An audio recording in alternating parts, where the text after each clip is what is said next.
একটা মেয়ে সবসময় হেরে যায় বাস্তবতার কাছে, কখনো তার প্রিয় মানুষটার কাছে, কখনো তার পরিবারের কাছে।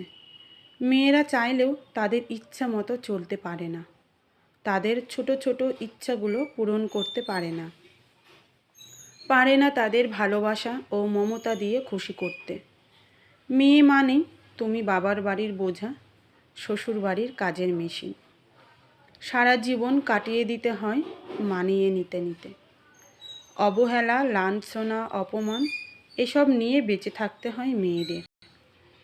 মেয়েদেরকে নিজের মতো বোঝার কেউ থাকে না।